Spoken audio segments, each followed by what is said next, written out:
গোস্ত খায়। আল্লাহ কয় এখন খা, জেলখানায় বসে ইতিকাফ কর, খা জম্বের খা খা। এদের কাছে দিলি পাওয়া যাবে? কথা বলেন। যাকাতের টাকা দিতে হবে আল্লাহ ওয়ালা দিনদার আমানতদার মানুষের কাছে। যদি উম্মতের কাছে পৌঁছায় দেয় তাহলে ফকির মিসকিন থাকবে না। আমার এই সমস্ত লিল্লা বডিগালা মাদ্রাসা আপনাদের কাছে ভিক্ষা খয়রাতের জন্য যাওয়া লাগবে না, যাকাতের টাকায় এগুলো চলবে। মুসলিম অর্থনীতির 1 নম্বর মাধ্যম হলো এই যাকাত কালেকশন করা। এইটা সরকারের কাছে দাবি করছি বাংলাদেশে শান্তি আসার জন্য। 4 নম্বর দাবি কব বলে এই 3টে কয়ে ফেলাইছি, সেটা হলো জাতীয় সংসদ। এখন তো সংসদ নাই, এখন উপদেষ্টাদের একটা বৈঠক আছে। এই উপদেষ্টা মণ্ডলী যা পাস করতেছে তাই হচ্ছে। দেখতেছি তো চোখের সামনে কত কিছু পাস করতেছে, যা পাস করতেছে তাই হচ্ছে। আপনারা অনুগ্রহপূর্বক কাদিয়ানিকে কাফের বলে ঘোষণা দিয়ে দেন, কাদিয়ানিকে কাফের বলে ঘোষণা দিয়ে দেবেন। কথা বলেন ঠিক কিনা? আপনার একমত? একমত? কাদিয়ানিকে কাফের বলে ঘোষণা দিতে হবে, বলেন আমিন। 4টে দাবি পূরণ করেন, ইনশাআল্লাহ বহুদিন টিকে যাবেন।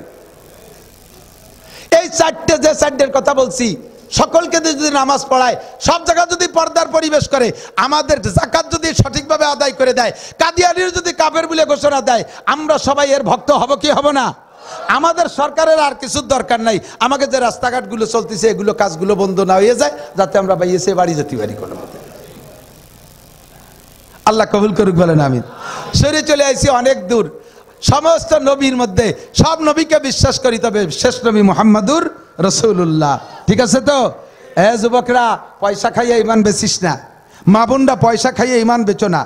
যত আহলে হাদিস আছে বাংলাদেশে, খেয়াল করে না, বাংলাদেশে যত আহলে হাদিস, নিউ আহলে হাদিস, সবগুলো কাদিয়ানীদের এজেন্ট, সব কাদিয়ানীদের এজেন্ট। নামাজ নাই, কালাম নাই, নামাজ একটু শুরু করিয়ে মসজিদে যাইয়ে ফাঁসের জন্য লাইথতি লাইথতি নামাই ফেলানোর কায়দা। নামাজে দাঁড়ানো দেখছে না, হালি হাদিসা লাগে, খালি ফাঁসের জন্য এরকম লাইত হয়। আমি এই পানিপাড়া ওখানে যাই, এক সে মেলা দিন আগে ছাত্র বয়সে নামাজ পড়তে ঢুকছি, ওরকম আমার ভাষার জন্য আমার লাইত হয়। আমি মনে হয় যে ওর মনে পায় সমস্যা আছে, ওর জায়গায় হচ্ছে না, একটু সরিয়ে দাঁড়াইছি। আবারও সে দুনিয়ে পরে আমি বুঝে বেড়াইছি তো সেই পার্টি। পরে আমার মধ্যে শয়তানি এসে কুজলমি, আমি সত্যি থাকো দিই তো সেগায় কটুক কুলোয়। আমি মসজিদের নিচেই নেমে যেতে, তুই কুহানি যে পাও বাদাইস।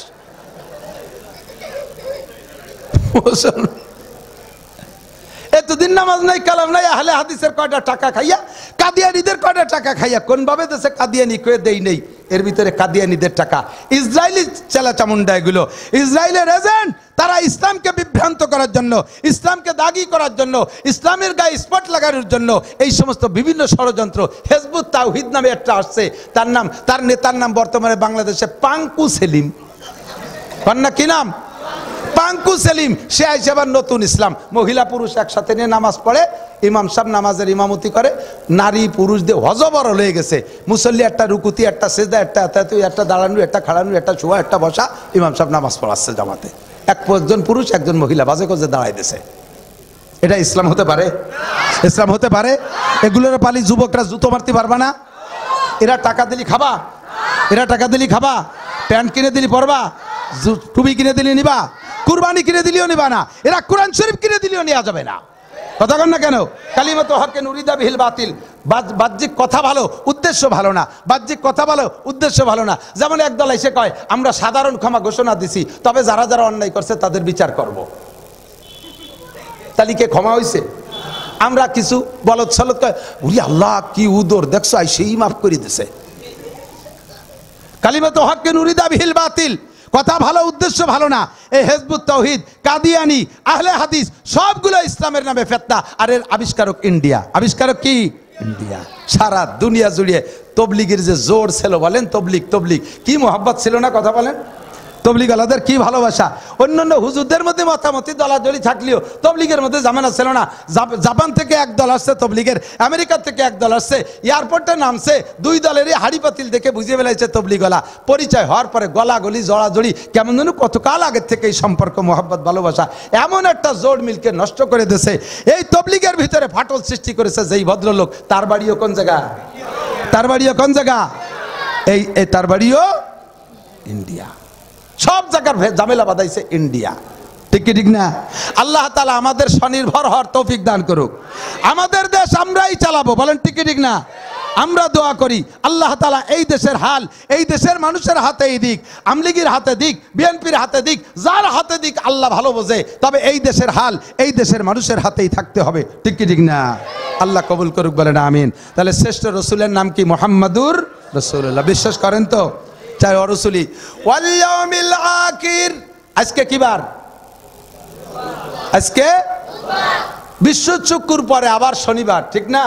এমন করেই তো সপ্তাহ ঘুরতেছে। হঠাৎ একটা দিন শুক্রবার আসবে, সেই শুক্রবারের পরে আর কিয়ামতের আগে শনিবার আসবে, আর শনিবার আসবে না। সেই দিনের নাম হলো ওয়াল ইয়াউমিল আখির, দুনিয়ার দিনের শেষ দিন, দুনিয়ার দিনের শেষ দিন। এই কিয়ামতের দিনকে বিশ্বাস করা ফরজ, এটাকে বিশ্বাস করা ফরজ। ওয়াল কদর, ভাগ্যকে বিশ্বাস করি। ভাগ্যের মালিক কে? ক্ষমতা দেয় কে? ক্ষমতা নেয় কে? সুখ দেয় কে? অশান্তি দেয় কে? সর্বময় ক্ষমতার মালিক আমার আল্লাহ। আল কদরি খাইরিহি ওয়া শাররিহি মিনাল্লাহি তাআলা। মানুষের উপরে অভিযোগ করে লাভ নাই, সব ক্ষমতার মালিক আমার আল্লাহ। এই বছরই চোখের সামনে দেখেছি বন্ধু, আমাদের হাতে সব ক্ষমতা ছিল, আল্লাহ পাক রব্বুল আলামিন একেবারে বাতাসের সাথে ক্ষমতাটা নিয়ে গেল। আর্মি আমাদের হাতে, বিডিআর আমাদের হাতে, কথা কন না কেন? র্যাব আমাদের হাতে, পুলিশ আমাদের হাতে, সেনাবাহিনী আমাদের হাতে, বিমান বাহিনী আমাদের হাতে, রাষ্ট্রীয় ক্ষমতা আমাদের হাতে। তারপরও আমাদের হাতে থেকে ক্ষমতা চলে গেল, এই ক্ষমতার মালিক আমার আল্লাহ। বিশ্বাস করি, দোয়া করি আল্লাহ যেন ন্যায্য ক্ষমতা ন্যায্য জায়গায় পৌঁছাইয়া দেয়, আল্লাহ যেন সকল বিপদ থেকে বাংলাদেশকে হেফাজত করে। জোরে বলেন আমিন। ওয়াল বাসি বাদাল মাউত। 7 নম্বর হলো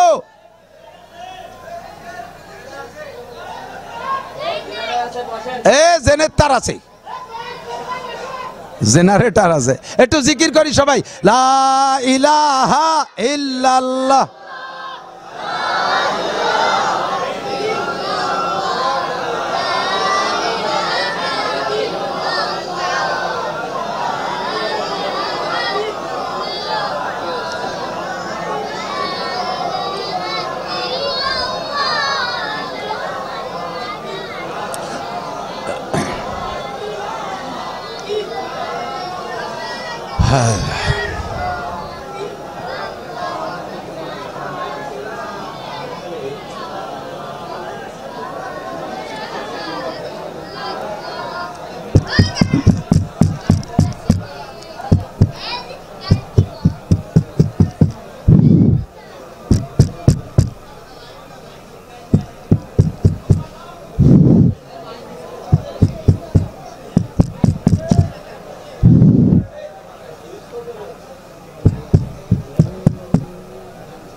লা ইলাহা ইল্লাল্লাহু মুহাম্মাদুর রাসূলুল্লাহ সাল্লাল্লাহু আলাইহি ওয়াসাল্লাম। আল্লাহ পাক রব্বুল আলামিন বলেন, এই 7 নম্বর হলো ওয়াল বাসি বাদাল মাউত। কিয়ামতে মরার পরে উঠতে হবে কিনা? আল্লাহর সামনে জবাব দেওয়া লাগবে কি লাগবে না? আল্লাহর সামনে গোটা জিন্দেগির হিসাব দেওয়া লাগবে। ওই হিসাবটা যাতে সহজ হয় এই জন্য একটু কিছু আমাদেরকে দুনিয়া থেকে নিয়ে যেতে হবে। আল্লাহ পাক রব্বুল আলামিন বলেন, আমার দিক খেয়াল করেন, মান কানা ইউরিদু হারসাল আখিরা। যদি কেউ আখিরাতের ক্ষেত চাষ করে, আখিরাতের ক্ষেত চাষ করা বোঝেন তো? জমি চাষ করা, আখিরাতের ক্ষেত চাষ করে। আখিরাতের ক্ষেত কোন জায়গা? মধুমতির সরে, শুকতলির ডাঙ্গায়। আখিরাতের ক্ষেত কোন জায়গা? সব জায়গা। আখিরাতের ক্ষেত সব জায়গা। যে ব্যক্তি আখিরাতের ক্ষেত চাষ করে, অর্থাৎ শরীয়তের বিধিবিধানের পর আমল করে, আল্লাহ পাক বলেন, মান কানা ইউরিদু হারসাল আখিরা, নাজিদ লাহু ফি হারসিহি, তার শ্বাসের মধ্যে আমি বরকত দেব। এদিক তাকান, তার শ্বাসের মধ্যে বরকত দেব। আমল করবে কম, নেকি পাবে বেশি। ইবাদত করবে কম, সওয়াব পাবে বেশি। পরিশ্রম করবে কম, পারিশ্রমিক পাবে বেশি। ডিউটি করবে কম, বেতন পাবে বেশি। একটা দুটো বলে আমি শেষের দিকে চলে যাব। মসজিদে নামাজ পড়বেন এক ওয়াক্ত। কয় ওয়াক্ত? জামাতে নামাজ পড়বেন এক ওয়াক্ত। আপনাকে আল্লাহ তাআলা 527 ওয়াক্ত নামাজের সওয়াব দেবে। একবার পড়বেন সুবহানাল্লাহ, বলেন জান্নাতের ভিতরে বিশাল একটা ফলদার গাছ লাগানো হয়ে যাবে। একবার বলেন আল্লাহ, 4000 নেকি। একবার পড়ি লা ইলাহা ইল্লাল্লাহ মুহাম্মাদুর রাসূলুল্লাহ, 4000 নেকি। একটু কামলে এক বস্তা নেকি। মান কানা ইউরিদু হারসাল আখিরা নাজিদ লাহু ফি হারসিহি। হুজুর আলাইহিস সালাতু ওয়াসসালাম বলেন, মান তামাসসাকা বিসুন্নতি ইনদা ফাসাদে উম্মতি ফালাহু আজরু মিয়াতি শাহীদ। যেই সময় দুনিয়া থেকে সুন্নাতগুলো বিলুপ্তির পথে মুসলমানদের অলসতার কারণে অথবা মুসলমানদের বিভিন্ন অপকৌশল আর ষড়যন্ত্রের শিকার হইয়া মুসলমানদের ভিতরে থেকে সুন্নতগুলো চলে যেতে থাকবে, মুসলমানদের ভিতরে সুন্নত থাকবে না, অপসুন্নত যুগে বলবে, এই সময় যদি একটা সুন্নতের পর আমল করে 100 শহীদের সওয়াব। কষ্ট পাইলেন আপনারা? কম হয়ে গেছে? তা সুবহানাল্লাহ আর একটু মুহাব্বতের সাথে 100 শহীদের সওয়াব দাড়ি রাখলে। কারণ এখন দাড়ি রাখা বড় কঠিন। যুবক স্বামী যদি দাড়ি রাখে, স্ত্রী তারে ধিক্কার দেখায়, তোমার আমার বল কাকার মতো দেয়া যাচ্ছে। তাহলে স্বামীরে বল কাকার মতো দেয়া যাচ্ছে, এই কইয়ে খেপালি আর দাড়ি রাখা যায়? ছেলেতে দাড়ি রাখছে, মাতে কয় তুই তোর বাপ ভাইজো সাবালে গেল না, তুই বুড়ুয়ে গেলি কে? ওর বাপ ভাইজো দাড়ি রাখে বলে সাবালে কই নেই। তাহলে এই সময় দাড়ি রাখা যুবকদের কত বড় কঠিন ব্যাপার না? খুব কঠিন ব্যাপার। এই সময় দাড়ি রাখলে 100 শহীদের সওয়াব। কোন সুবহানাল্লাহ। মান কানা ইউরিদু হারসাল আখিরা। টুপি বললে ধিক্কার দেয়, ক্রিটিসাইজ করে, হুজুর হয়ে গেছো, টুপি বললে 100 শহীদের সওয়াব। মোজ ছোট করে রাখলে দাড়ি 100 শহীদের সওয়াব। মেসক ব্যবহার করবেন। মেসক, একটা মেসকের কথা বলি। মেসক প্রত্যেকটা শরীয়তের বিধানের ভিতরে যেমন নেকি রয়েছে পরকালে, ওই রকম জাগতিকও লাভ আছে ইবাদতের মধ্যে। এজন্যে আমি আগেই তর্জমাটা বলে নেই যে আল্লাহ বলেছেন, যদি তুমি আখেরাতের ক্ষেত চাষ করো তাহলে আখেরাত তো দেব পর্যাপ্ত পরিমাণ। তবে এর মানে এটা নয় যে আখেরাতই দেব, দুনিয়া দেব না, তা না। যে ব্যক্তিকে আখেরাত দেবে তারে দুনিয়া দেবে না, তা না। আখেরাত তো দেবেনই দেবেন, হাজার হাজার কোটি গুণ বাড়াই দেবে। আবার প্রত্যেকটা ইবাদতের সাথে দুনিয়াও আছে। মেসক করলে আখেরাতের ফায়দা কি? 100 শহীদের সওয়াব। নামাজের শুরুতে, ওযুর শুরুতে যদি আপনি একবার পকেটে মেসক আছে, এই পাশে থেকে ও পাশে $3 দেন, আপনার ওই এক ওয়াক্তের নামাজকে আরো 70 গুণ বাড়াই দেওয়া হবে। দেখেন ফায়দা। 3 নম্বর লাভ মেসকের বিনিময় জেলের মতো 3টে কুমিরি ছাউ ভাইসি উঠছে, পুরো মধুমতির সব বিটিরা বাড়ি চলে গেছে। ওয়াজ করে বিটিকে বাড়ি ফাটাতে পারি নেই, কুমিরি দাঁড়াই দেশে। এই জন্যই বলি জায়গায় জায়গায় ওয়াজের সাথে কুমির লাগবে। কথা কন না কেন? ওয়াজের সাথে কি লাগবে? সরকার যদি নামাজটা আদায় করে নিত, আসমানি রহমত, জমিনি বরকত, এভাবে বন্যা হইতো না, এভাবে অপরিমাণ বৃষ্টি হতো না। পরিমাণ মতো বৃষ্টি, পরিমাণ মতো খরা, সার ওষুধ কীটনাশক কিচ্ছুই লাগতো না। রহমতের ফসল ফলে যেত আমাদের দেশে। বাংলার জমিন বড় সোনার জমিন। এই বাংলার জমিনের নাম কি? আমার সোনার বাংলা। সত্যি সোনার বাংলা। এ দেশের মাটি স্বর্ণের চাইতে খাঁটি। এখানে যা লাগায় তাই হয়ে যায়। সার ওষুধ কীটনাশক কিছু লাগতো না। আমাদের দেশের খাদ্য স্বয়ংসম্পূর্ণ আমরা হয়ে যেতাম। কিন্তু আমাদেরকে তা কপালে নাই। আমাদের নামাজ পড়ে 3 জনে, বাকি কয়জন দোকানের দ্বারে বসে থাকে। সব কিছু পাল্টে গেছে। এদিক তাকান, আগে বাইরে বসে গল্প, ঘরে বসে গল্প করেন, ঘরে বসে গল্প করতো। এর মধ্যে যদি একজনের পায়খানা আসতো, তাহলে কি কতক্ষণ দি, কত তোরা বয় আমি একটু বাইরে আসি, পায়খানা নিতে পারতেছি না, এ জায়গায় সরকারে লাগবে, সরকার লাগবে। সরকার যদি বিল আকারে পাশ করে যে নারীরা পর্দার মধ্যে থাকতে হবে, পুলিশের চাকরি করতে পারবে মহিলারা, কারণ মহিলা আসামি ধরতে মহিলা পুলিশ লাগে, কাজেই মহিলা পুলিশ লাগবে, চাকরি তারা করতে পারবে। বোরকা পরে মহিলা পুলিশ ডিউটি করবে, তাদের অফিস হবে আলাদা, তাদের গাড়ি হবে আলাদা। পুরুষ পুলিশের সাথে মহিলা পুলিশ একসাথে মিশে গুইসা রাতের বেলা পেট্রোল ডিউটি করতে পারবে না, একই ক্যাম্পে একই থানায় তারা বসবাস করতে পারবে না। বিশ্বাস না হয় সৌদি আরব যেয়ে দেখে আসেন, মহিলা পুলিশের গাড়িতে একজন পুরুষ নাই, পুরুষ পুলিশের গাড়িতে মহিলা ওঠে না, ওর গাড়ি চালায়ও মহিলারা। মহিলা পুলিশরা তাদের বোরকা এত বড়, এক একটা বোরকের মধ্যে 4-5টা মহিলা ঢুকোই দেওয়া যায়, এত বড় ডিলাডালা বোরকা পরে তারা পুলিশের চাকরি করে। প্রাইমারি সেক্টর পর্যন্ত ভাই বোন একই স্কুলে পড়ে, ছেলে মেয়ে একই স্কুলে পড়ে। হাই সেক্টরে চলে যাওয়ার পরে ছেলে ভাইটা কোন স্কুলে পড়ে বোনে তা জানে না, বোন কোন স্কুলে পড়ে ভাই তা জানে না, ওদের জন্য আলাদা গাড়ি আছে, এভাবে তারা পৌঁছাইয়া দেয়। কলেজ বিশ্ববিদ্যালয়ে মেয়েরা পড়ে, যার যার ডিপার্টমেন্ট আলাদা। গার্মেন্টসে চাকরি করে, মহিলাদের গার্মেন্টস একদিক, পুরুষের গার্মেন্টস আলাদা দিক। প্রত্যেকেই কামকাজ করে খাক, কিন্তু পর্দার সাথে কাজ করুক। আল্লাহর রহমত আসমান থেকে জমিন থেকে সব জায়গা থেকে দরজা খুলে দেবে আল্লাহ। এমন হলে কেমন হয় বলেন তো? এমন হলে কেমন হয়? বাস্তবায়ন যদি নাও হয়, এই ভোটটা দেশের, এর বিনিময়ে আপনি এই সমস্ত আমল সারা বাংলাদেশের মানুষ করলে যে নেকি হবে, সেই পরিমাণ নেকি আমার এই শুকতলির মাঠে সবাই পেয়ে যাবেন। আমরা সমর্থন তো করি পর্দা হোক, বলেন পর্দা। বেপর্দার কারণে নারীদের দাম কমছে। আগে মুরব্বীরা কিভাবে পর্দা করছেন মুরব্বীদেরকে শুনে দেখেন। এখন যারা 70-80 বছর বয়সের মুরব্বী আছেন, আপনাদের মা চাচির বিয়ের কথা অবশ্যই শুনেছেন। পণ দিয়ে বিয়ে করে নিয়ে আসে, পণ মানে হলো দেন মোহরের টাকা দিয়ে আসা লাগছে, ঠিক না? আর এখন পণ উল্টে গেছে, সবকিছু উল্টার দিন চলে, কইছি তো উল্টির দিন। আগে বিয়ে করতো ছেলেরা, মাইয়েরা বিয়ে বসতো, কথা কয় না? এখন একটা মেয়ে কলেজে পড়া একটা মেয়েরা জিজ্ঞেস করেন, মা তোমার শ্বশুর বাড়ি কোথায়? ও কয় যে এখনো বিয়ে করি নেই। মাইয়ে বলে বিয়ে করবে, সে করি নেই তো বিয়ে। শরীয়তের বিধান হলো বিয়ে করবে যে, বিয়ে সংক্রান্ত খরচ সব সে করবে, বোঝে নাই?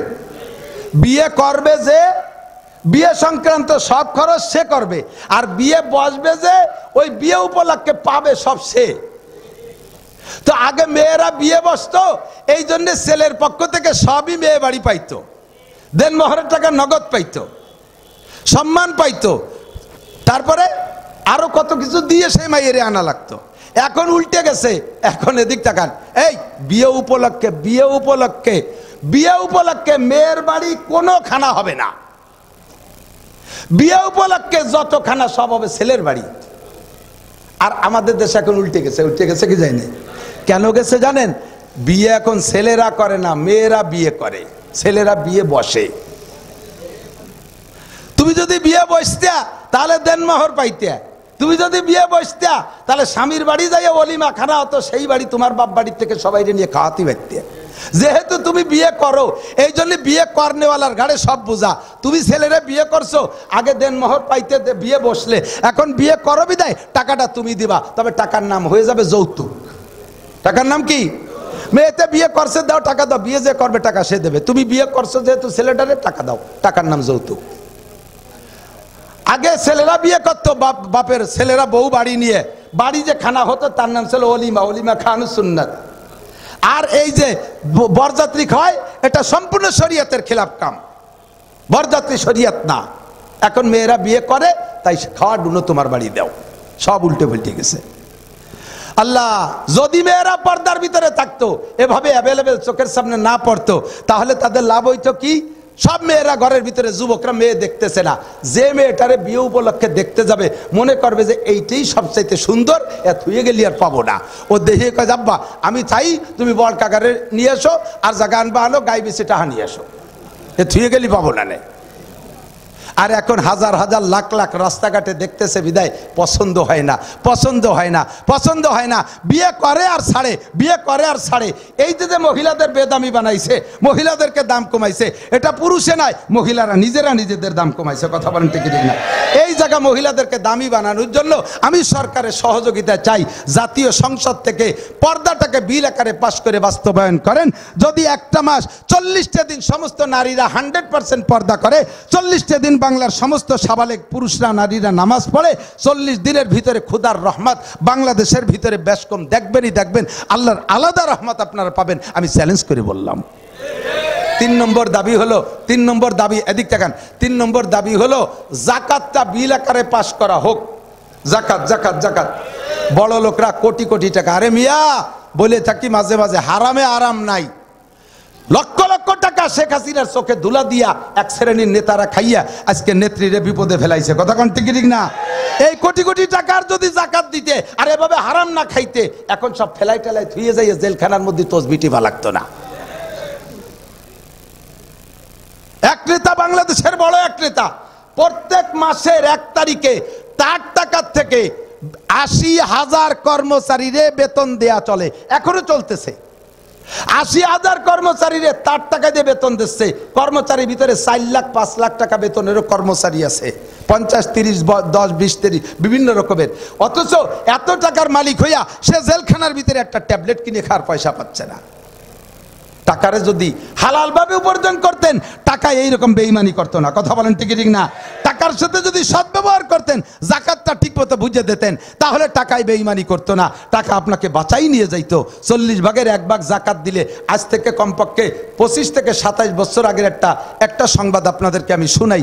আমি তারাইল বুকরি মাদ্রাসায় পড়াইতাম, গেছি রমজান মাসে ঢাকায় কালেকশন করতে, সে জায়গায় যাই একটা ইনকিলাব পত্রিকা পাইলাম, ওর ভিতরে জাকাত বিষয়ের আলোচনা। তো লিখছে ওর ভিতরে যে বিবৃতি যিনি লিখছেন, উনি লিখছেন যে আজকে এই মুহূর্তে যদি বাংলাদেশের যত ব্যাংক আছে, ব্যাংকে বড় লোকদের যে টাকাটা জমা আছে, ব্যাংকে যে হিসাবটা, এই টাকারই শুধুমাত্র যদি জাকাত বের করা হয়, বাকি জাকাত শুধু ব্যাংকের টাকা না, ব্যবসার মধ্যে টাকা আছে তারও জাকাত দিতে হবে, বাড়ি টাকা আছে তারও জাকাত দিতে হবে, এই সব টাকারই জাকাত দিতে হয়। কিন্তু শুধু ব্যাংকের টাকাটার জাকাত যদি বের করা হয় 40 ভাগের 1 ভাগ, তাহলে 25 বছর আগের কথা বলছি, 25 বা 27 হবে, সেই সময় উনি হিসেব বের করছে, যদি ব্যাংকের টাকার জাকাত বের করা হয় 40 ভাগের 1 ভাগে জাকাত আসবে 64,000 কোটি টাকা। সেই সময় বাংলাদেশের বরাদ্দ ছিল 50,000 কোটি টাকা, অর্থ বাজেট ছিল মাত্র 50,000 কোটি টাকা। আর সেই সময় জাকাতে আসে 64,000 কোটি টাকা। এর মানে বন্টন করেন, 64,000 কোটি টাকা হইলে 64 জেলায় 64,000 কোটি টাকা। আমার গোপালগঞ্জে 5 থানায় 1,000 কোটি টাকা। 1,000 কোটি টাকা যদি 5 থানা হয়, তাহলে এক এক থানায় 200 কোটি টাকা। 200 কোটি টাকা যদি থানায় বন্টন হয়, তাহলে আমাদের গোপালগঞ্জে আছে 20টা ইউনিয়ন, 20টা বা 22টা ইউনিয়ন আছে। 22টা ইউনিয়নে 18 কোটি টাকা করে পাবে এক এক ইউনিয়ন। এক এক ইউনিয়নে সরকারি যত বাজেট বরাদ্দ আছে, তার সাথে যদি 18 কোটি টাকা বন্টন করা হয়, গরিব মিসকিন এতিম অসহায় কাঙ্গাল দুঃখিনী বিধবাদের ভিতর দিয়া আমার বিশ্বাস ব্যারাক অ্যাডামস কারিতাস বিআরডিবি স্বনির্ভর জাগরণী চক্র আশা প্রশিকা যারাই বাড়ি বাড়ি টাকা দিয়ে বেড়াচ্ছে, কোনো টাকা পাবলিক নিত না, গরিবদের চাহিদায় জাকাতের টাকাই পূর্ণ হয়ে যেত। কথা বলেন ঠিক ঠিক না? আর বাংলাদেশটা শান্তির বাংলাদেশ হইতো। এই টাকা স্বাভাবিকভাবে দিচ্ছে না, আল্লাহ পাক এখন যে কোনো কায়দায় আদায় করে নিচ্ছে। টাকার স্বভাব এরকমই, হারাম ঢোকে রাইফেলের গুলির মতো, হারাম ঢোকে রাইফেলে। মুরব্বীরা কন, পাকিস্তান বাংলাদেশ স্বাধীনতা যুদ্ধ যারা দেখছেন তারা বলতে পারবেন, আমি দেখছি তা আমার মনে নেই, সে সময় 1-1.5 বছর বয়স, যা শুনছি পরবর্তীতে। রাইফেলের গুলি ভিতরে ঢোকে যটটুক, পিছন থেকে অটটুক বেরোয়, কটটুক বুগলা খানিক দিয়ে বেরোয় না। যত হারাম টাকা আছে সমস্ত হারামের স্বভাব রাইফেলের গুলির মতো। টাকা যে কয়টা ওই কয়টা ঢুকবে, পিছন দিয়ে বেরোয় নিয়ে যাবে বস্তা ধরিয়ে। কিডনি নিয়ে বেরোবে, বাল্ব নিয়ে বেরোবে, হার্ট নিয়ে বেরোবে, লাঞ্চ নিয়ে বেরোবে, পাকস্থলী নিয়ে বেরোবে, ব্রেন স্ট্রোক নিয়ে বেরোবে, ডায়াবেটিস নিয়ে বেরোবে, বউ ছেলে মেয়ে নিয়ে বেরোবে, ইন্ডাস্ট্রি কলকারখানা নিয়ে বেরোবে। একেবারে তাজা খবর, তখন প্রথমেই আমাকে বিশ্ব রোড হইছে শেখ হাসিনার আগের আমলে।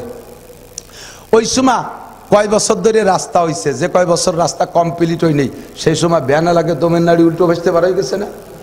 আমি একবার মালা মাদ্রাসায় মাহফিল, এখন কোনো যানবাহন নাই, মনে করছি মাহফিল হবে না, সন্ধ্যের সময় ফোন দেখো হবেই, তাই যাবো কিসি, আমাকে ঘোড়াদাড়িতে কেকানিতে একটা ভ্যান নিলাম, তো ভ্যান আলারে নিয়ে বিশ্ব রোডে মালা, ওই আলফাডাঙ্গার মালা, কাইসেন থানার পশ্চিম পাশে, ওই পর্যন্ত গেলাম। সে সময় বিশ্ব রোড হয়, সারা পথ বইরে আমি ভ্যান পিছন দিয়ে ঠেলি আর ও সামনে দিয়ে টানে, এইভাবে মালা গেলাম দুইজনে ভ্যানে। যাইতে যাইতে ধুলো ধুলো হয়ে গেছি, লাল হয়ে গেছি, জায়গায় সাদা জায়গায় লাল, এর খোয়া মোয়া ফেলাইছে সে জায়গায় লাল ধুলো। ওরা কয় হুজুর কিসি আইছেন এইরকম ধুলো মাই গেছে? ভ্যানে আইছি। কিভাবে আসলেন? পায়ে ধুলো কে ঠেলি আনছি ভ্যান।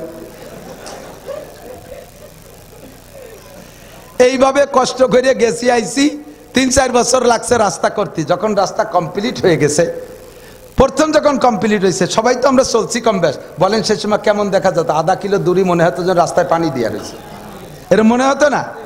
সেই সময় ভ্যানওয়ালারা চালাইছে কি চালান, আমি ফুকরিতে বাড়ি আসি, উঠছি এক ভ্যানে, আরে চালান চাল আছে, মোটর হইনি, পা দেই, আমি দে একটু আস্তে চালা। এত জোরে চালানোর মধ্যে ব্রেক যদি তোর হঠাৎ করা লাগে তাতে ব্রেক ছিঁড়ে বিড়ে জুয়েলে। কয় যে ফুকরো আর গবিনা তোর বড় বড় ফাঁকা, কয় হুজুর দেখেন এর হাসপাতাল পর্যন্ত কিচ্ছু নাই, রাস্তা একটা মাসিও নাই। এই 4 বছর চালাতে পারি না, কাজা কাফারা আদায় করে নিচ্ছি, পরান বেড়ে একটু চালাতে দেন। এই কতি না কতি ব্রেক করে ফেলাইছে, এমন ব্রেক আমি পড়িয়েই যাই, কোনো মতে ধরি আমি ঠেয়াইছি, গাড়ি দাঁড়াই গেছে, ও গাড়ি খান্ডে থুইয়ে লাভ দিয়ে পিছনের দিক নামিয়ে রাস্তায় একটা সৌ মারলো, পিছনের দিক দৌড়ে গেছে, রাস্তাটা থাবাই দিয়ে পকেটে থুইয়ে ভ্যান ঠেলে, তা চলে না, চালা চালা চালা তাড়াতাড়ি চালা। আরে হুজুর আর মনে হবে না হুজুর, আপনি নামি আর একখান ভ্যানে যান। আমি শয়তান চালা, কয় যে হুজুর না আর চলবে না, সে ব্রেক ভাঙ্গে চাকার মধ্যে ঢুয়ে গেছে।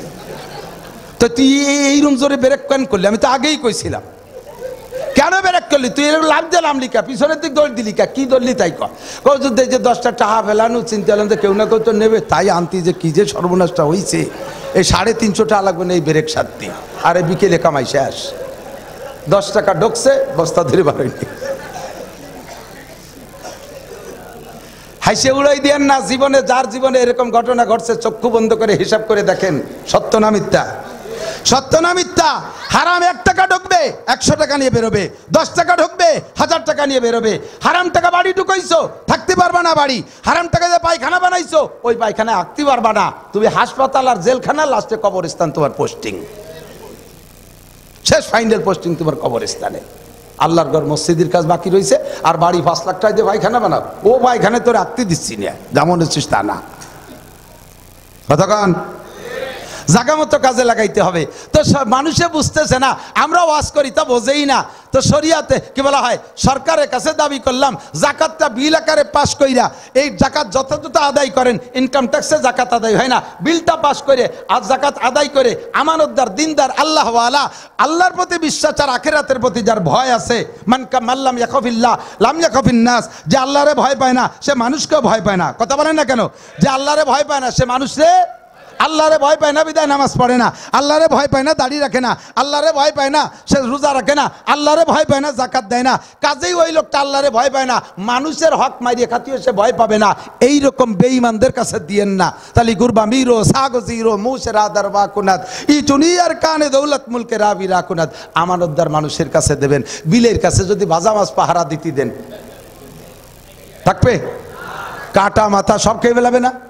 ইঁদুরির কাছে যদি কনজে আমি একটু পায়খানাতে তুই 40 বস্তার দিক খেয়াল রাখিস, তো খেয়াল রাখবে না? ও আন্ডারগ্রাউন্ডে বাংকার খুঁজে তল দিয়ে সব নিয়ে যাবে না? কতক্ষণ? কুত্তর কাছে যদি কনজে যে গোসের আড়ির দিক খেয়াল রাখিস, আমি একটু বাড়িতে আসি, থাকবে? তাহলে যার কাছে দিলি থাকবে না, তার কাছে দিয়েন না। আমরা যারা হজে যাই, হাজি সাহেবরা থাকলে বলেন, হাজি সাহেব হাজি আছেন নাকি? হাজি হাজি হাজি, মাশাআল্লাহ 2-4 জন হলে সাক্ষী যথেষ্ট। কুরবানি করছেন না হজে? কুরবানি করছেন, কুরবানি করার ছাড়া তো হালাল হতে পারেন নাই। তো কুরবানি যে জন্তুটা করছি আমরা, ওইটা আমরা খাইয়ে আসি না, কিন্তু ও কোন জায়গা জবাই দিয়েছে হাজি সাহেবরা মুআল্লিমরা তা আমরা জানিও না, তবে কুরবানি করে। হাজার হাজার লক্ষ কুরবানি, এই কুরবানিগুলো সৌদি আরবওয়ালারা আমাকে এই কুরবানি খাওয়ার জন্য ওরা অত লালায়িত না, তারা তাদের কুরবানি খেয়ে সারতে পারে না। এই কুরবানির জন্তুর গোশতগুলো যায় কোন জায়গা? কিছুদিন রাখিয়া নাড়ি বুড়ি ভেলাইয়া ধুয়ে বুঝছে ভালো হইয়া গোসল টোসল করাইয়া কাফনের কাপড় বলাইয়া বিভিন্ন গরিব দেশে পাঠায়, বাংলাদেশ পায় সবচেয়ে বেশি। আমরা বাংলাদেশে প্রত্যেক বছর এই দুম্বা আর উট আমাদের দেশে আসে। উটির তো খুরই লেয়াজও দেখতে পাই না। দুম্বা মাঝে মাঝে এক সময় দেখতাম, ইদানিং কত বছর দুম্বার খবরও জানি না। এ দুম্বাগুলো আসে না তা না, দুম্বাগুলো আসে নিতান্ত গরিব যারা শিল্পপতি, কোটিপতি, রাষ্ট্রপতি, ভগ্নিপতি, এই দুলোবাইরা খাইয়ে সব সাফ করে বেলায় দেয়। কথা কন না কেন?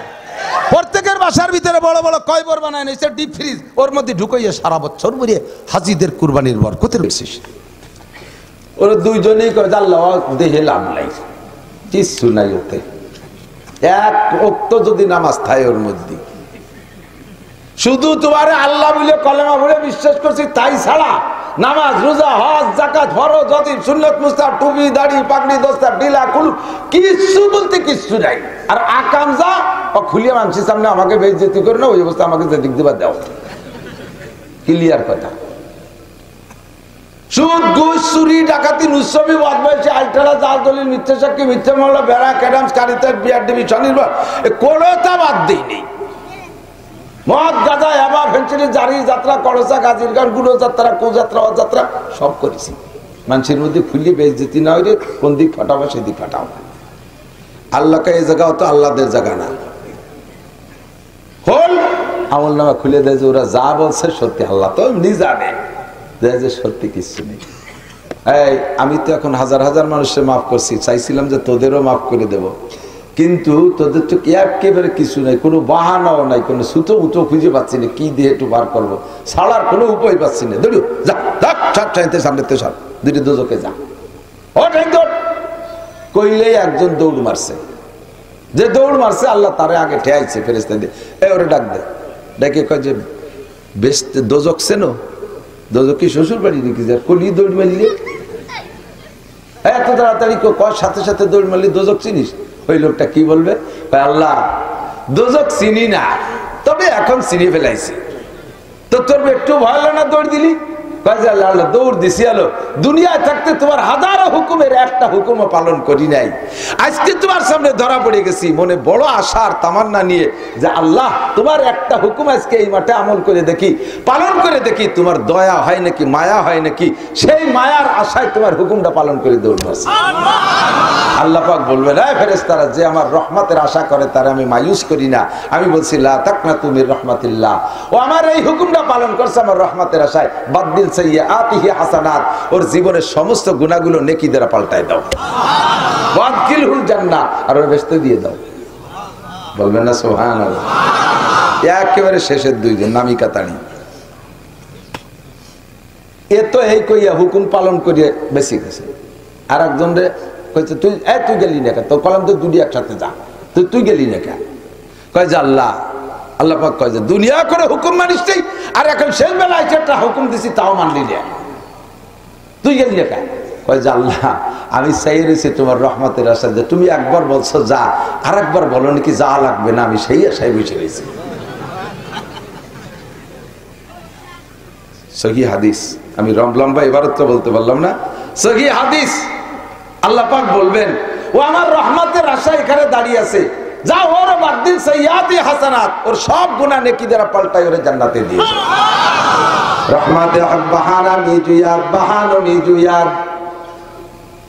আল্লাহর রহমতের বাহানা খুঁজবে, সামান্য সামান্য বাহানায় হাজার হাজার লক্ষ লক্ষ কোটি কোটি মানুষকে আল্লাহ মাফ করে দিবেন। যেহেতু আল্লাহ মানুষকে বানাইছেন ঈদ হাত দিয়া, একটা লোক এটাইকে নিয়ে আসছে, তোর আমল নামা দেখা, সে ওরকম বলতেছে আল্লাহ আমার আমল নামায় কিছুই নাই, একেবারে ব্ল্যাঙ্ক আমল নামা। আল্লাহ পাক বলবেন এ ফেরেশতারা খুজু হুফাকুল্লু সুম্মাল জাহিমা সাল্লু, ওরে পিঠ মুড়াইতে ধরে বাইন্ধে শেষরায় টানতে টানতে নিয়ে যা, পায়ে শিকল ফেলা দিয়ে একবার ধস করে ফেলা টানতে টানতে জাহান্নামের দিকে নিয়ে যাবে। ইতিমধ্যে রহমাতে আলম নবী মুহাম্মদ রাসূলুল্লাহ সাল্লাল্লাহু আলাইহি সাল্লাম ডান পাশে চেয়ারে বসা, নবী পাক ওই লোকটার দিকে তাকাইয়া খুব খারাপ লাগতেছে। যখন পায়ে শিকল বেঁধে টান শুরু করবে রে বন্ধু, তখন তো কান্নার আর শেষ থাকবে না, চিৎকার মেরে বলবে রব্বানা যালামনা আনফুসানা ওয়া ইল্লাম তাগফির লানা। ওই জায়গায় হাজারো মুনাজাত করবে কিন্তু কোনো কাম হবে না। রব্বানা আবসারনা ওয়া সামি'না ফারজিনা না'মাল সালিহান ইন্না মুকিনুন। দুনিয়ায় থাকতে বুঝিনি, এখন ভালো করে বুঝে আসছে রব্বানা আবসারনা ওয়া সামি'না ফারজি'না, আরেকটা বার দুনিয়া আমাদেরকে ফিরিয়ে দাও। রব্বানা আখরিজনা মিনহা ফাইন উদনা ফাইন্না যালিমুন, আল্লাহ আরেকটা বার দুনিয়ায় পাঠায় দাও। এই অন্যায় যদি পুনরায় করি তাহলে জালেম সাব্যস্ত করে যে বিচার করবা মেনে নেব, একটা বার তুমি পাঠায় দাও। এমন করে চিল্লাপাল্লা করতে, হ্যাঁ আমার দিক তাকান দোস্ত। কোনো মানুষকে যদি মানুষে কয়েকজনে ধরে অ্যাটাক করে মার শুরু করে, মেরে ফেলারও সিদ্ধান্ত নিয়ে মারে, যারে মারে ও ওই সময় মরণের আগ পর্যন্ত কত বিনয়ী ভাব প্রকাশ করে, যত ভাষা আছে সব ঢেলে দেয়। কতক্ষণ ঠিক কিনা? তোরা আমার দমের বাপ, জীবনে তোদের বিপক্ষে কিছু বলবো না, কোনোদিন কিছু করবো না। আজকে তোরা যতটুকু ছিস এতটুকু দুনিয়ায় কের কাছে বলবো না, আমি তোদের কাছে জীবনটা ভিক্ষা চাই। এমন করে কান্নাকাটি করে কি করে না? জালেম অত্যাচারী যারা নিষ্ঠুর তারা অবশেষে শেষই করে বেলায়। মরণের আগ পর্যন্ত লোকটা বিনয়ের সর্বশেষ পর্যন্ত ভাষা ব্যবহার করে।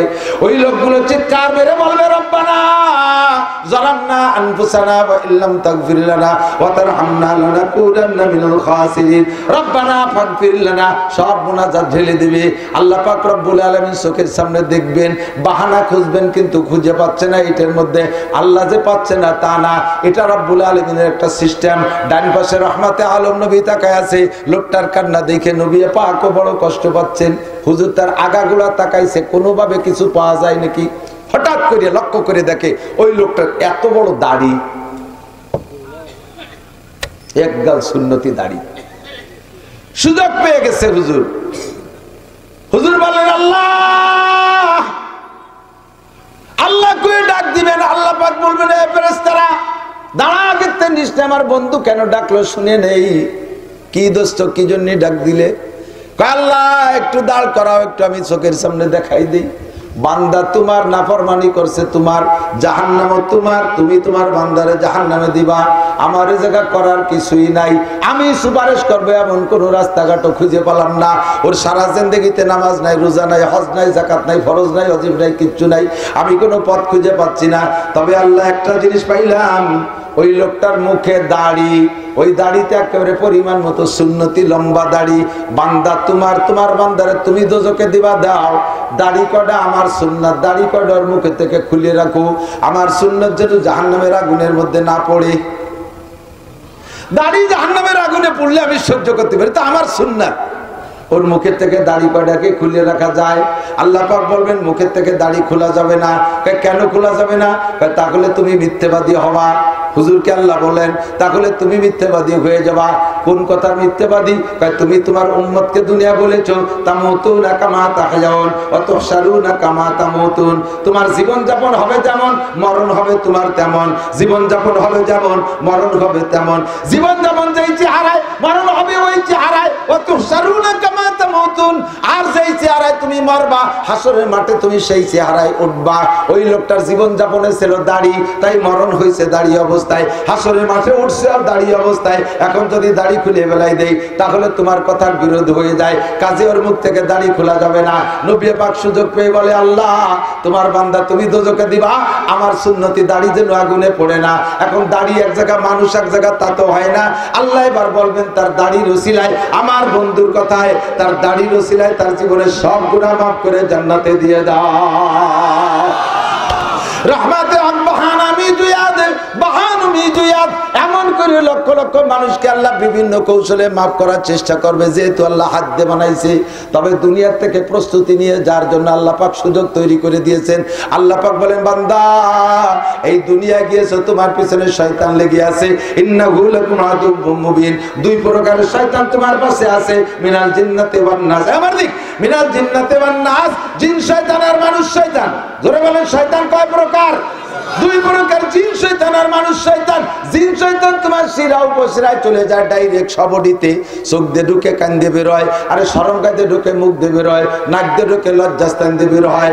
মানুষকে বিভিন্ন প্রকার প্ররোচন দিতে পারে, ভিতরে যে কলবের মধ্যে বৈশাখ বিভিন্ন প্রকার পাক পাকাইতে পারে। এটা হলো মূল জিন শয়তান, যে তার ক্ষমতা। আর মানুষ শয়তান ও মানুষ শয়তান ডাইরেক্ট ওভাবে মানুষের দেহের মধ্যে ঢোকে না, কিন্তু এমন এমন কথা বলে, কথা বলে তার অন্তরের মধ্যে ঢুকে যায়। মানুষকে বিভিন্ন প্রকার ধোঁকা দিয়ে ফেলে, ধোঁকার মধ্যে ফেলায় দেয়। মিনাল জিন্নাতি ওয়ান নাস আল্লাযী ইউওয়াসওয়িসু ফি সুদুরিন নাস। এই দুই প্রকার শয়তানে তোমাদেরকে হাজার হাজার প্রকার গুনাহ করাবে, হাজার হাজার গুনাহ করাবে। গুনার আবিষ্কারক শয়তান, আর নেকির আবিষ্কারক আর নেকির সৃষ্টিকর্তা আল্লাহ। ঠিক কি না?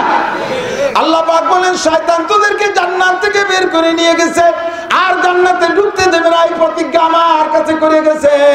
আমি আল্লাহ শয়তানের সাথে প্রতিবাদ করে তোদের জন্য ব্যবস্থা রেখেছি। বান্দা ভালো করে শুনে নে, ইনতাজতানিবু কাবায়ের, দুনিয়ায় যত গুনাহ আছে সব গুনার আমি দুই ভাগ করে দিলাম, সব গুনাহকে দুই ভাগে বিভক্ত করলাম।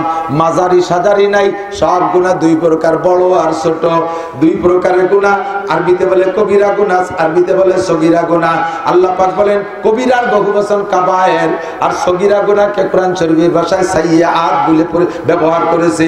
আল্লাহ পাক বলেন ইনতাজতানিবু কাবাইরা মা তুনহাউনা আনহু নুকাফির আনকুম সাইয়্যাতিকুম। তোমরা যদি কবিরা গুনাহগুলো থেকে নিজেরা ইচ্ছাকৃত বেঁচে থাকতে পারো। এই যুবক আমার দিক তাকা, পর্দার আড়ালে মা বোনরা খেয়াল করো। আল্লাহ পাক বলেন ইনতাজতানিবু কাবায়ের, যদি তুমি কবিরা গুনাহগুলোকে পরিহার করে চলতে পারো, আমি আল্লাহ তোমারে নিজ হাতে বানাইছি, এই মায়ায় এই মহাব্বতে আমি তোমার পক্ষ নিলাম। তোমাকে যত সগীরা গুনাহ আছে বিনা তওবায় ক্ষমা করে দেব। আমি আপনি প্রস্তাব দিলাম, আল্লাহ সগীরা গুনার দায়িত্ব তুমি নিও না, কবিরা গুনাহগুলোর দায়িত্ব তুমি নাও, আমরা সগীরা গুনাহতে বাঁচবো। আল্লাহ কয় অত সস্তা না, কবিরা গুনাহতে বাঁচা সহজ, সগীরা গুনাহতে বাঁচা কঠিন। সগীরা গুনাহতে বাঁচা কঠিন আমার দিক, সগীরা গুনাহ কবিরা গুনাহ যে সাজা, এই কবিরা গুনাহ যেই সাজা, একটা কবিরা গুনাহ ৭০০০ বছর জাহান্নাম, একটা সগীরা গুনাহ ৭০০০ বছর জাহান্নাম, শাস্তিতে একটাও কম না। তাহলে সগীরা কবিরার পার্থক্য কি? পার্থক্য হলো শুধুমাত্র দেখতে ছোট আর বড়। কবিরা আল্লাহর নাফরমানি, সগীরা আল্লাহর নাফরমানি, কবিরা আল্লাহর নাফরমানি, সগীরা আল্লাহর নাফরমানি। তবে বাহ্যিকভাবে দেখতে কবিরারে বড় দেখা যায়, তাই তার নাম কবিরা, আর সগীরাটারে দেখতে ছোট দেখা যায়, তাই তার নাম সগীরা। কিন্তু কার্যকারিতা সকলের একই রকম। আমার দিক তাকান, ৪ হাত লম্বা একটা গুক্ষু সাপ, ৪ হাত লম্বা একটা গুক্ষু সাপ, কামড় দিলি মানুষ মরে, মরে না? মরে মরে। ১ বিঘেতে একটা গুক্ষু সাপের বাচ্চায় কামড়ালি তো মরে না? মরে। ওদি সগীরে সাপতে কি হয়, কে সোর মতো উর কামড়ে কি হয়, মরে মরে। টাইম বেশি লাগে না কম লাগে? সমান সমান সমান। বড় সাপে কামড়াইলেও মারে এবং এক টাইমে মারে, ছোট সাপে কামড়াইলেও মারে এবং একই টাইমে মারে। এইটা যেমন সত্য, কবিরা গুনাহ সগীরা গুনাহ দুইটার বিচারই একই পরিমাণ, ৭০০০ বছরে জাহান্নাম। তবে বড় গুনাহ থেকে বাঁচা সহজ, ছোট গুনাহ থেকে বাঁচা কঠিন। আমার দিক, ছোট গুনাহ থেকে বাঁচা কঠিন। বড় সাপে কামড় দিতে গেলে ৪ হাত একটা সাপ যদি হয়, সেই ১-১.৫ হাত পরিমাণ ফনা তোলে, উঁচু হইয়া ফস করে একটা শব্দ করে, শব্দটা কানে আসে, লাফ দিয়ে জাম করে সরিয়ে যাওয়া যায় কতক্ষণ। আর ছোট্ট একটা সাপ জুতোর মধ্যে ঢুকে বসে রয়েছে, মুজোর মধ্যে ফেসাই রয়েছে, টের পার নাই, বগলে জামার গেঞ্জির মধ্যে ফেসাই রয়েছে, জাঙ্গের মধ্যে ফেসাই রয়েছে, কোন জায়গা থেকে মার দেবে ওই জায়গায় ফস করতে সময় পায় না, বালিশের তলে যে রয়েছে জুত করে ওই জায়গাতে মারিয়ে দিয়েছে, ওর ফস কানেও আসে না, চোখেও দেখা যায় না, আবার কামড় দিলে একই টাইমে মরে কতক্ষণ। তাহলে বড় সাপের থেকে বাঁচা সহজ, ছোট সাপের হাতের থেকে বাঁচা কঠিন, টের পাওয়া যায় না কোন ফাঁকে মাইরে দেয়। আল্লাহ কয় কবিরা গুনাহ থেকে বাঁচা সহজ, ওটা চোখের সামনে দেখা যায়, মোটা মোটা গুনাহ। সগীরা গুনাহ চিনা যায় না, বোঝা যায় না, ওরা তেতে বাঁচা কঠিন। এই জন্য যেটা কঠিন ওইটা আমি আল্লাহ দায়িত্ব নিলাম, তুমি শুধু কবিরা গুনাহগুলো থেকে বেঁচে চলো, আমি আল্লাহ সব সগীরা গুনাহ বিনা তওবায় মাফ করে দেব। সামান্য একটু সিস্টেম করা লাগবে। এদিক সগীরা গুনাহ থেকে বাঁচতে হলে সামান্য একটু সিস্টেম করলে হবে, আর বাকি কবিরা গুনাহ তুমি বাঁচবা।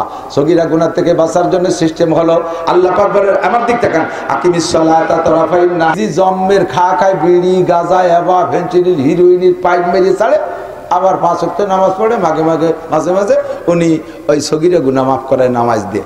মোটা মোটা বাঘা গুনাহগুলো করি বেড়াচ্ছ যদি বস্তাকে বস্তা, ওগুলো ছাড়িয়ে দাও, তারপরে সগীরা গুনাহগুলো আল্লাহ তাআলা নামাজের ওসিলা মাফ করে দেবে। কন্যা সুবহানাল্লাহ। আল্লাহ পাক দায়িত্ব নিয়েছেন। এখন কয় কি, 2 রমজানে যদি মাঝখানের 11 মাসের গুনাহ মাফ হয়ে যায়, তাই তো জুমার নামাজে লাগতেছে না, ওক্তি নামাজে লাগতেছে না, 2 রমজানই তো শেষ, মাঝে 11 মাস ক্লিয়ার। যে শেষ রাত্রি উঠে শীতকালী দিনে তো কষ্ট হবে কেন? ও দোস্ত, তাহলে ওই ফিল্টারের দ্বারাই যান, তো ফিল্টার 3টে দিয়েছেন, খালি বালি দিয়ে শোয়াই আসলে পানি খান, তা খাতে পারবেন না। শুধু কয়লার ফিল্টার বানান, ওই দূরে দিয়েন না, তাও পানি খেতে পারবে না। শুধু পাথর দিয়ে বানান ফিল্টার, তাও পানি খেতে পারবে না। ফিল্টার তিনটেই লাগবে। নবীও সেইভাবে শর্ত দিয়েছে, 2 রমজান। তুমি বাঙালি জন্মের কুজলো বাঙালি, তোমরা না এসে 2 রমজান রোজা রেখে করে যে আল্লাহ তো সব সাফ হয়ে গেছেন, ওয়াক্তীয় নামাজ পারবো না পড়তে। নবী কয় যে না, দেখো হিসেব রাখছি, 1 নম্বর as-salawatul khams, 5 ওয়াক্ত নামাজ যদি তোমার আমল নামায় থাকে তাহলে পরে 2 জুম্মা কার্যকারী হবে। 5 ওয়াক্ত নামাজ নাই, খালি শুক্রবারে যে একেবারে গোলগাল হইয়ে সুতি জামা মার দিয়ে ব্যাঙ্গের মতো ফুলিয়ে যাই ইমাম সাহেবের পিছনে বইছে। উনি মসজিদের সভাপতি, সেক্রেটারি, কোরআন শরীফ পড়তে পারে না, বোমা বললে পেটের মধ্যে আলিফ বাইরে না, হ্যাঁ, জাল খাও দিলে একটা অক্ষর বাইরে না। সে যাইয়ে মসজিদের দান করছে, ডোনেশন করছে, মসজিদে বড় টাইলস করে দিয়েছে, ইমাম বরাবর যায় নামাজ বিছে গোল গাল হয়ে যে বসে রয়েছে। হ্যাঁ, এদিক তাকান, ইমাম বরাবর দাঁড়াবে সমাজের ওই লোকটা, যেই লোকটা ইমামের নামাজের মধ্যে কোনো দুর্ঘটনা যদি ঘটে যায়, ইমামের অ্যাসিস্ট্যান্ট হয়ে বাকি নামাজ শেষ করতে পারে, এইরকম যোগ্য মানুষ দাঁড়াবে। তাই সে যদি মসজিদি জীবনে সাইডে না দেওয়ার যোগ্য না হয়, সমাজের ফকির লোকটা হয়, তবু সে দাঁড়াবেই বরাবর। তুমি শিল্পপতি, কোটিপতি, রাষ্ট্রপতি, ভগ্নিপতি, দুলোভাই যাই হও না কেন, তোমার পয়সা বেশি, মসজিদে টাকা দেশে বিদায়, ইমাম বরাবর পিছনের কাতারে দাঁড়াবা, তোমার এই অনুমতি নেই। তুমি কি ইমামতি করতে পারবো? নায়েব হতে পারবা? অ্যাসিস্ট্যান্ট ইমামতি করতে পারবা? ইমাম সাহেব 4 রাকাত নামাজের মধ্যে 2 রাকাতে ওনার বাই ছুটে গেছে। এখন ছুটছে তো ইমামের বাই, মুসল্লিকে তো ছোটে নেই। তাহলে ছুটলি নামাজ ছুটবে ইমামের, মুসল্লিকের ইমাম নামাজ তো ছুটবে না। আর ইমাম যদি না থাকে, ইমাম যদি বেওযু হয়, তাহলে কি তার পিছনে নামাজ হয় নাকি? আল্লাহ তাআলা সুযোগ করে দিয়েছে, হাজার হাজার খাও না এমনি হাজার হাজার মুসল্লি পিছনে রয়েছে, আর ইমাম সাহেবের সামনেতে বাই ছুটে গেছে, এটা তোর পিছনে আল্লাহ জানে না। এ জায়গায় এত মানুষ নামাজ রেখে হজবরল করে বেলানো যাবে? শরীয়তে ব্যবস্থা রাখছে, ইমাম সাহেব বরাবর পিছনে যিনি আছে তাকে ওই জায়গায় দাঁড় করে দিয়ে উনি গুড়ি পায় পিছন দিয়ে বেরোয় যাইয়ে অজুবানে এসে পিছনের কাতারে দাঁড়াবে। যদি থাকে নামাজের কিছু, আর যদি ছুটে যায় তো ফিরে গুড়াইতে পারবে। এলে ইমাম। তাহলে তুমি যে পিছনে দাঁড়াইছো শুক্রবারে মুসল্লি শুকুর আলী, 5 ওয়াক্ত নামাজের খবর নাই, তুমি পিছনে যাইয়ে দাঁড়াইছো, তোমার ভিতরে কি এই যোগ্যতা আছে? ইমাম সাহেবের 2 রাকাতের পরে বাই ছুটে অজু ছুটে গেছে, আর ইমাম সাহেব তো তোমারে ধরে হাত ধরে ওই জায়গায় দাঁড় করে যদি দেয়, তাহলে তোমার অবস্থা কি হবে? ইমাম পাই দিয়ে দিচ্ছে, তুমি দিবে আগিয়ে, কথা কয় না?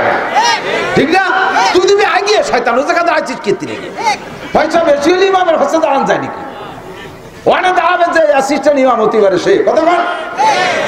শুকুর আলী মুসল্লি, সপ্তাহে 5 দিন 6 দিন নামাজের খবর নেই, শুক্রবারে যে গোল গালে আল্লাহরে ফকু দিতে গেছে।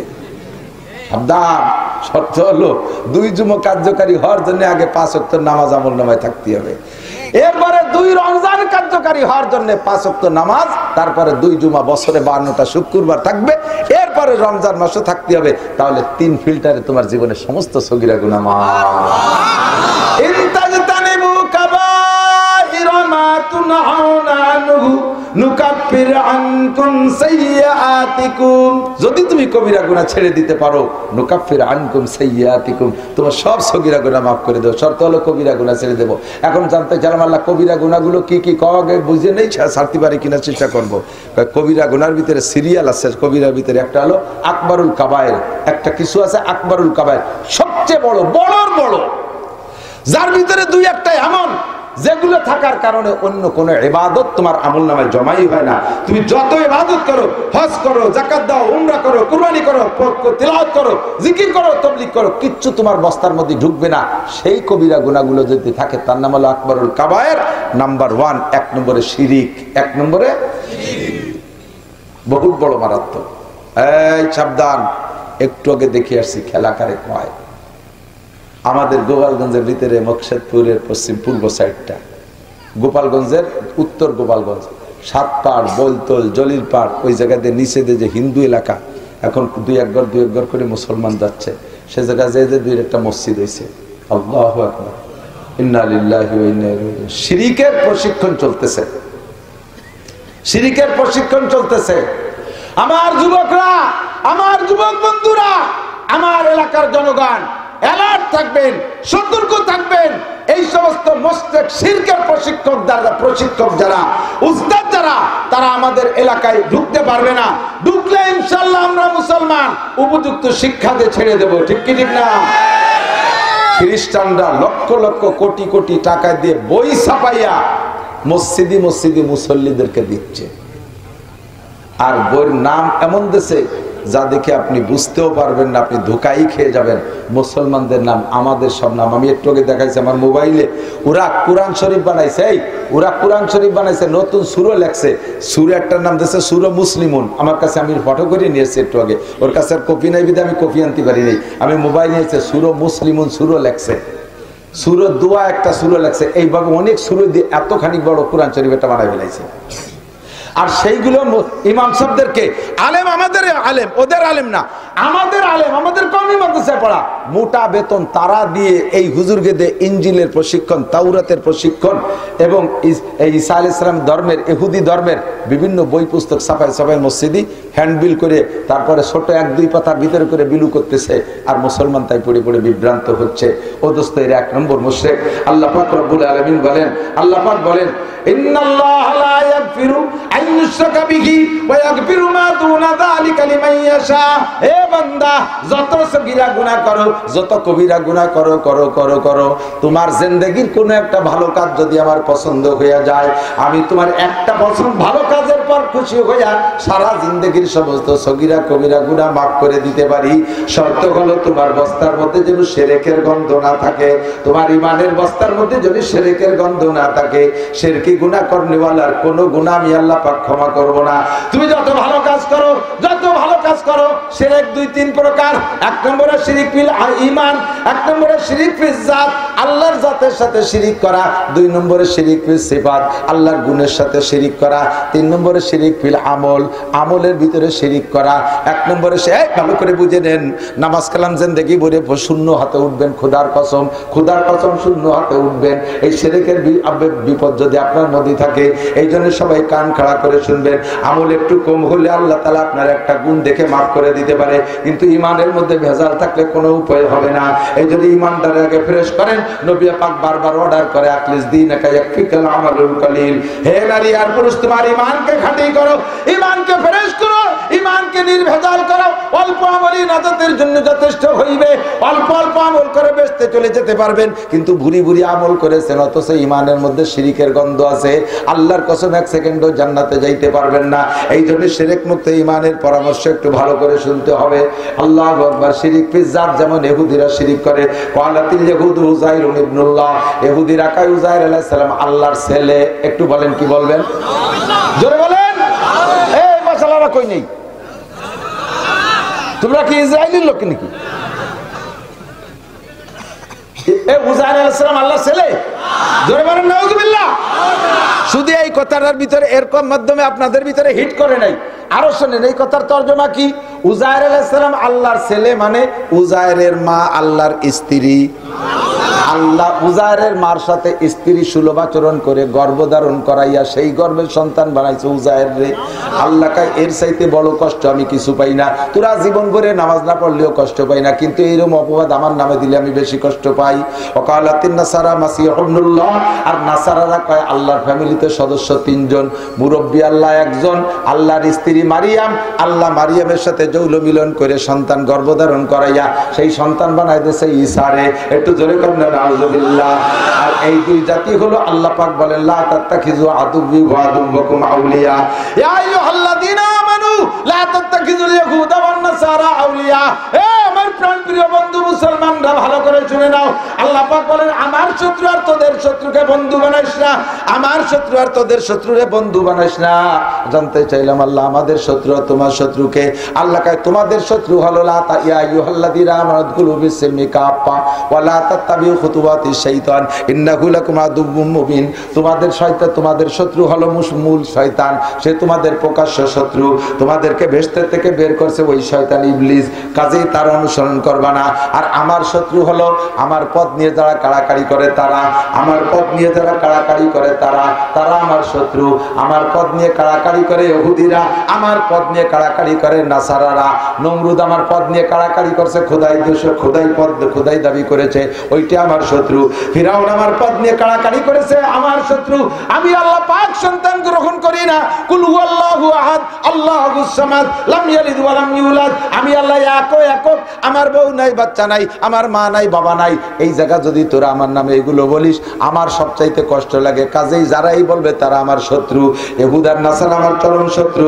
বাদুহুম আউলিয়া উবাজ, এদিক দেখেন, বাদুহুম আউলিয়া উবাজ। শুনতেছেন? ইহুদার নাসারা এই দুই জাতি আপোষে কিন্তু বিশাল দূরত্ব। কোরআন শরীফে আছে ক্বালাতিল ইয়াহুদু লাইসাতিন নাসারা আলা শাই। কত বড় শত্রুতা শুনি দেখেন কোরআন শরীফে কি বলে, ক্বালাতিল ইয়াহুদু লাইসাতিন নাসারা আলা শাই। ইহুদিরা কয় নাসারা কোনো মানুষই জাতি না। ওয়া ক্বালাতিন নাসারা লাইসাতিল ইয়াহুদু আলা শাই, নাসারার কয় তো তোরা কি, তোরা তো কিছুই না। এক দল আর এক দলের কত শত্রু। এর মধ্যে আবার দুই দল মিলে এই যে বই এসে দেখলাম একই মসজিদের থেকে বই নিয়ে আসছে, ইনজিল আর তৌরাত, ইনজিল আর তৌরাত, ইনজিল শরীফ আর তৌরাত শরীফ, দুই শরীফ মিলে এই একই দুই বই। একদল নাসারারা খ্রিস্টানরা এগুলো বিতরণ করে বেড়াচ্ছে। দুই দলের ভিতরে ফার ডিফারেন্স। আবার মুসলমানকে ক্ষতি করার সময় দুই দল মিলে এক হয়ে যায়। আল্লাহ নবী কথাই বলছেন, আল কুফরু মিল্লাতুন ওয়াহিদা। সারা দুনিয়ার কাফেররা সব মিলে এক দল, কাফেররা সব মিলে এক দল, সব মিলে মুসলমানদের শত্রু দল। কথা বলেন ঠিক কি ঠিক না? ও দোস্ত, ইসরায়েল মুসলমানের সাথে ফিলিস্তিনের সাথে গ্যাঞ্জাম করে, কয়েক দেশ টপকায় যাইয়া দাদা বাবুরা যে ইসরায়েলকে সমর্থন করে, এই যে আমাকে ঠাউর বাবুরা। আর এখন এতদিন পর্যন্ত কাশ্মীরের ভিতরে জ্বালাচ্ছে মুসলমানদেরকে, হাজার হাজার, শুনলে আশ্চর্য হবেন। আমি তো বহুকাল আগে 91 সালে গেছি দেওবন্দে। সেই সময় আসার পথে কলকাতা একটা দিল্লিতে একটা মসজিদের মধ্যে ঢুকছি। মসজিদের ভিতরে, মসজিদের জায়গার নাম হলো তেলিওয়াড়া, পাইয়াওয়ালি গলি, ওই জায়গার ভাষায় যেটা বলে পাইয়াওয়ালি গলি, চিকুন একটা গলির ভিতরে একটা মসজিদ। মসজিদে যেয়ে দেখি মসজিদ একটা হেফজোখানা, ওর ভিতরে কয়েকটা পোলাপান আছে, হুজুর নেই। একটা লোক আজান দিল, একটা তালবি আলিম নামাজ পড়লো, আর কেউ পড়লো না। একজন মুরব্বী পরে আসছে, তার সাথে আমি কথা বলতে জানতে পারলাম, উনি বললেন, হুজুর আমার বয়স এখন 60-র উপরে, 65-67 হয়ে গেছে। আমার ছোটবেলায় এই দিল্লিতে এই সব জায়গাতে যত মসজিদ দেখছি, সমস্ত মসজিদগুলো ভাঙ্গিয়ে হিন্দুরা মন্দির বানায় নিছে। সব মসজিদগুলো ভাঙ্গে মন্দির বানাইছে। এ কিচ্ছা দুনিয়ার কেউ জানতে দেয় না। বাবরি মসজিদ ভাঙ্গে সে রাম মন্দির বানাইছে। এখন পাই তারা বাংলার জমিনে 16 কোটি মুসলমান বিদ্যমান থাকতে এর ভিতরে জীবালোকে, জীবদ্দশায় দিবালোকে মানুষের সামনে, পুলিশ আর্মি বিডিআরের সামনে একজন অ্যাডভোকেটরে জবাই করে দেয় চট্টগ্রাম। এরপরে আরো পাইতারা দেয়, প্রত্যেক দিন এভাবে মুসলমান একটা করে জবাই করা হবে। ফেসবুকে লেখছে দেখলাম। কত বড় সাহস, কত বড় দুঃসাহস চিন্তা করতে পারে। সারা দুনিয়ার কাফের মিলে এক হয়ে গেছে। মুসলিম নিধন আন্দোলন ছোটবেলা থেকে ওয়াজ করি, আমার এই ছিল বক্তব্য। খেয়াল করো নাই, বোঝো নাই, একটু ভ্রুক্ষেপ করো না, আসতেছে বেশি দেরি নাই। গজওয়ায়ে হিন্দ, এই ভারতবর্ষ থেকে বিশ্বের শ্রেষ্ঠ যুদ্ধ উৎপত্তি হবে, এর নাম হলো গজওয়ায়ে হিন্দ। নবী আলাইহিস সালাম 1500 বছর আগে ভবিষ্যৎবাণী দিয়ে গেছে। আমার প্রাণপ্রিয় যুবক বন্ধুরা, যদি গজওয়ায়ে হিন্দ ভারতবর্ষের বিশ্বযুদ্ধ যদি লেগে যায়, তাহলে মুসলমানের সন্তান তীর, তরবারি, দাও, কাঁচি, খুন্তা, কুড়াল, কাঁচি, বটি, যার যা আছে তাই নিয়ে আমরা নেমে পড়তে প্রস্তুত। জোরে বলেন প্রস্তুত। তার নাম হবে জিহাদ। কথা বলেন ঠিক কি ঠিক না? তার নাম হবে জিহাদ। আমরা সে সময় কোনো কিছু তোয়াক্কা করব না। অত পীড়িত আমাদের কের সাথে দরকার নাই। ঘরের মধ্যে বসিয়া আমাদের সাথে পীড়িত করে। মুসলমান আমরা কত সরল। একই বাজারে হিন্দুদের দোকান আছে, মুসলমানদের দোকান আছে। আমরা মুসলমানদের দোকান পরিহার করে হিন্দুদের দোকানের মাল কিনি। কিন্তু হিন্দুদের লক্ষ্য করেন, বাজারে যদি তাদের একটা দোকান থাকে আর সব যদি মুসলমানের দোকান থাকে, তাদের দোকানে যদি মাল মানসম্মত নাও হয়, তবুও মুসলমানের দোকানে অতক্ষণ যাবে না যতক্ষণ পর্যন্ত হিন্দুর দোকানে পায়। কতক্ষণ? তারা এটা ঠিক রাখে, মুসলমান আমরা ঠিক রাখি না। আল্লাহ পাক বলেন, লা তাত্তাখিযু আদুব্বি ওয়া আদুব্বাকুম আউলিয়া। এটা কবিরা গুনাহ, ইন তাজতানিবু কাবায়ের। কাফের মুশরিক ইহুদ নাসারার সাথে অত গণপ্রীতির দরকার নাই। ওরা জীবনেও তোমাদের বন্ধু না, ওরা জীবনেও তোমাদের বন্ধু না। আমাদের দেশের সাথে পীড়িত করে দেশ থেকে বস্তা বস্তা ইলিশ মাছ নেবে, অথচ মাছ পয়দা হয় যে পানিতে, সে পানি আমাদের জন্য দেবে না। কত বড় ক্রিমিনালি, কত বড় শয়তানি। যা হবার হয়ে গেছে প্রতিবেশী দেশ। আমরা আমাদের সাথে, আমরা মুসলমান, আমরা ঐক্য থাকবো। অমুসলমানদের সাথে সম্পর্কের কোনো দরকার আমাদের নাই।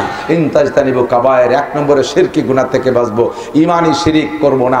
1 নম্বরে শিরিক ফি জাত করব না। আমরা বিশ্বাস করি আল্লাহ কয়জন? আল্লাহ কয়জন? তার ছেলেও নাই, মেয়েও নাই, মাও নাই, বাপও নাই। কুল হুয়াল্লাহু আহাদ। কিভাবে হইছে? আল্লাহর উৎপত্তি কিভাবে ওই বুঝার বুদ্ধি আমার নাই। আমি এক কথায় মানি যে আমারে তিনি সৃষ্টি করেছেন, তিনি মহান আল্লাহ। ঠিক কি ঠিক না?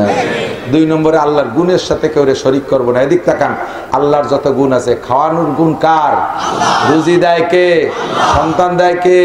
ধন সম্পদ দেয় কে? একে টাইমে সব জায়গা আমাদের দেখনেওয়ালা ক্ষমতা কার? একে টাইমে সব জায়গায় উপস্থিত হওয়ার যোগ্যতা কার? এই যোগ্যতা আল্লাহ থেকে সিনে এনে যদি কোনো ফেরেস্তার মধ্যেও দেন তাহলে আপনি মুশরিক হয়ে যাবেন। কোন নবী রসুলের মধ্যেও যদি দেন যে অমুক নবী হাজের নাজের, এই নবী উপস্থিত হতে পারে সব জায়গায় একই টাইমে দেখে, তাহলে আপনি মুশরিক হয়ে যাবেন। আল্লাহর গুণ কারিয়ে নবীর মধ্যে দিচ্ছেন। এত ভালো নবী আপনাকে বাসতে বলে নাই। নবী বলে নাই যে আমার এত ভালোবাসো। আল্লাহর গুণ আমার মধ্যে বলো, এটা তোমার আমি বলতে বলি নাই। তুমি আল্লাহকে আল্লাহর জায়গায় রাখো, আমাকে আমার জায়গায় রাখো, আমাকে আমার জায়গায় রাখো, আল্লাহকে আল্লাহর জায়গায় রাখো। লা তুশরিক বিল্লাহ, আল্লাহর সাথে কেউ শিরিক করো না। পীর বাবা সন্তান দিতে পারে, পীর সাহেবের কাছে মুরিদলি ধন সম্পদ দিতে পারে, এই আকীদা রাখা এটা সিফাত, আল্লাহর সিফাতকে কাড়িয়ে এনে পীরের মধ্যে দেওয়া এটা আদৌ সম্ভব না। ঠিক কি ঠিক না? আমরা শিরিক ফিল সিফাতও করবো না। 3 নম্বর আছে শিরিক ফিল আমল। এটা কিছু কথা দিক তাকান। বালিশ বেশি যাচ্ছে। আল্লাহ বিসমিল্লাহ। শিরিক ফিল আমল কি? যত আমল করি আমরা, এই আমলগুলো কার নামে? নামাজ, রোজা, মসজিদ, তিলাওয়াত, জিকির, তাবলীগ, হজ, উমরা, রাতভর বললে শেষ হবে না। সব ইবাদত কার জন্য করি? এই ইবাদতগুলো মানুষের জন্য হয়ে যায় কিভাবে এটা একটু বুঝে নেন। আমি ইবাদত করে যদি প্রশংসার লোভ করি যে আমার অমুক ভালো বলুক, মানুষের ভালো বলুক, একটু মারহাবা দিক, একটু প্রশংসা করুক, তার নাম হলো শিরিক ফিল ইবাদত। জিজ্ঞেস করা হয়েছে, এই তুমি তো দাড়ি রাখতে না, ইদানিং যে দাড়ি রাখছো?